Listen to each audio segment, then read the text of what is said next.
Cette vidéo est sponsorisée par ma tristesse. Je ne vous mens pas, lorsque j'ai vu l'épisode, je n'arrivais pas à concevoir ce que j'étais en train d'observer. Voir la pleine vision qu'avait Tite Kubo lors de la parution du manga porter enfin ses fruits 10 ans plus tard m'a donné la chair de poule. Lui qui a été victime du système de sa maison d'édition, au point de bâcler la dernière ligne droite de son œuvre, peut enfin se rendre justice. Sans oublier le directeur en chef de l'anime, Taguchi, qui comprend parfaitement les personnages et l'univers de Bleach. Sur ce, sans plus attendre, commençons. Le point qui me vient en tête lorsque je me remémore l'épisode est l'impasse totale dans lequel nos personnages se trouvent. Cela témoigne, si ce n'était pas encore clair, du statut que Yurabara a obtenu. Ah oui, et je vais dire Yura à la place de Yurabara, comme ça va plus vite. La question qu'il pose à Ichigo sera le fil conducteur de l'épisode.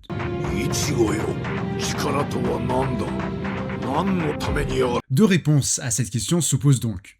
La première, celle de Yura, qui se veut être une ascension purement égoïste. Lorsqu'il donne, celui-ci ne le fait que pour alimenter sa propre puissance.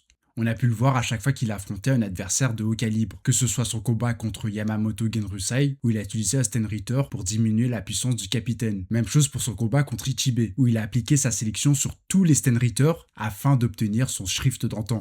Almighty. Le cheminement de son ascension indique qu'il sera le seul Quincy à tenir debout lorsque son plan sera concrétisé. Il invite Ichigo à affronter sa vision du monde qu'il a sagement observé pendant plus de 1000 ans.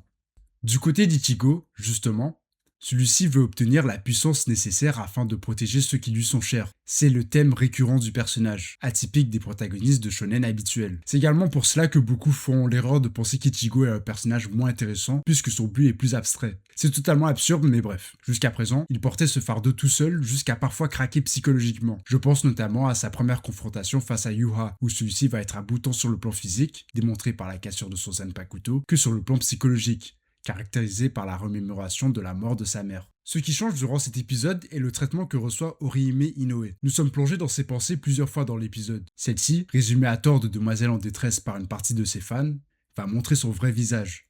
Même si qualifier ses actions de vrai visage serait exagéré. En effet, Orihime a toujours émis le même désir de protéger Kichigo. Et ça, dès les premiers tomes où celle-ci confronte son frère devenu holo. Je comprendrai jamais pourquoi Orihime a toujours eu cette étiquette. Les fois où elle a peur sont souvent légitimes, parce que je rappelle que c'est une lycéenne à la base. C'est un tout nouveau monde qu'elle découvre. Entre les Arrancars qui ont une attitude et une façon d'agir entre guillemets plus sauvage, voire démoniaque pour certains, et maintenant Yura ayant un pouvoir quasi omniscient. Encore heureux qu'elle ait peur. Néanmoins, elle réussit toujours à aider ses camarades comme dans cet épisode. Ichigo se fait transpercer de part en part jusqu'à être décapité. Orihime parvient à le rejeter, je dis bien rejeter, parce que son pouvoir n'a jamais été de guérir. Comme expliqué par Aizen, elle possède la capacité de refuser un phénomène. La prestation de la seiyuu est à souligner, son ton grave lorsqu'elle agonise rend la scène encore plus douloureuse et renforce sa détermination chez le spectateur.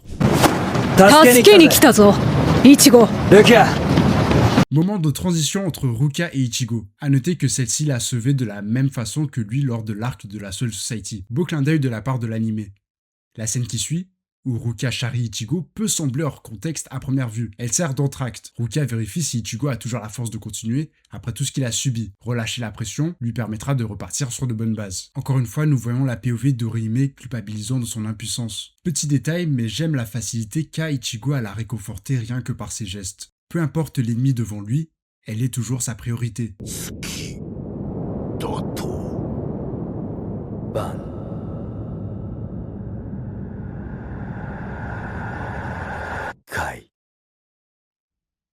Réveillant le sang du holo qui sommeille en lui, Ichigo Kurosaki, après être devenu semi-holo, libère son Bankai et atteint une forme ultime, transformée en même temps que son Zanpakuto. Arborant deux cornes qui rappellent sa transformation complète en holo, une pression spirituelle intense jaillit des chaînes de sang présentes autour de son cou, de ses mains et de ses pieds. Au cours de son combat contre Yuha, qui avait absorbé le roi des âmes, Ichigo manifeste une puissance de tout autre niveau, dans tous les domaines. Pression spirituelle, capacité physique, vitesse de réaction, absolument tout. Je ne vous mens pas, lorsque j'ai vu cette transformation, je n'arrivais pas à concevoir ce que j'étais en train d'observer. Voir la pleine vision qu'avait Tite Kubo lors de l'apparition du manga pour Ichigo m'a donné la chair de poule. Cela va sans dire que ce Bankai dépasse toutes mes attentes. On n'aurait pas pu faire mieux comme symbole que l'éclipse. Historiquement, elle signifie plusieurs choses. Elle est souvent utilisée comme vecteur de perturbation de l'ordre naturel, chose qu'Ichigo représente par sa seule existence. Les auteurs l'utilisent également pour créer un sentiment de merveille ou de terreur, marquant des événements sismiques dans la vie des personnages. Concernant sa nouvelle apparence, les chaînes rouges rappellent l'espèce de fourrure qu'il avait sous sa forme vastelordée, et son teint basané, voire rouge, ajoute à ce sentiment de puissance. Aussi,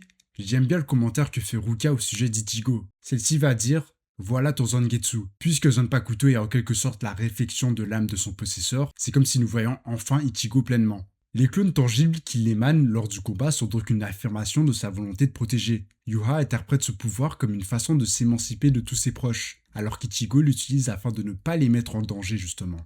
En voyant cette technique, je ne peux m'empêcher de penser au premier Bankai qu'il utilise face à Byakuya. Le Shunpo qu'il utilisait est vachement similaire pour n'être qu'un simple clin d'œil. Le Getsuga Tenchu qu'il envoie est absolument gargantuesque. Un littéral croissant de lune se forme dans le ciel, accentuant ainsi la toute nouvelle dimension qu'il a pris. Passons maintenant au meilleur moment de l'épisode, l'éveil d'Orihime. En voyant Ruka et Ichigo à terre, sa rancœur face à sa propre impuissance atteint un point culminant. Cette rancœur se transforme en détermination lorsque celle-ci fait appel à son tissage des siffleurs un à un. Elle forme une espèce de cercle de sang absolument fabuleux afin de protéger le garçon qu'elle aime. Remarquez qu'elle fonce tout droit vers Yura et évite complètement Ichigo. S'ensuit une séquence où Yura récupère The Almighty pendant qu'elle exécute son attaque finale. J'aimerais lire un commentaire que j'ai aperçu et que j'ai trouvé hyper pertinent. À la fin du dernier épisode de l'anime Bleach, la scène où les pétales de Gloriosa tombent, on dit que la Gloriosa, quand elle a atteint la fin de sa durée de vie, voit ses pétales pondre vers le bas et flétrir, donc elle ne tombe pas de cette manière. Cette façon dont les pétales tombent est celle du camélia, et une telle chute de pétales évoque la décapitation, ce qui en fait un symbole de mauvais augure. Mais elle représente aussi,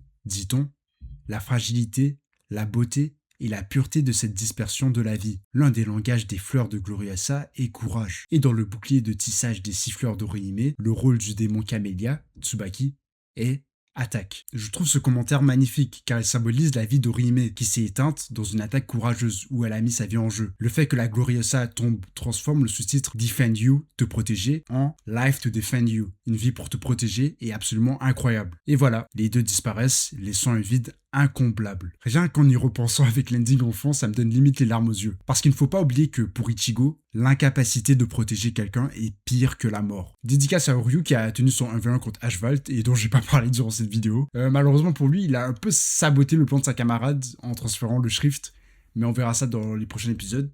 Et dites-moi, est-ce que vous pensez que ça va suivre le manga? Bon, je pense qu'ils vont suivre quand même le manga minimum, mais il y a tellement de changements à faire parce que la fin du manga, elle est vite fait un peu. C'est la première vidéo que je fais sur Bleach en plus. Bon, j'espère que vous avez aimé. Sur ce, comme d'habitude, que le Seigneur vous bénisse et à la prochaine.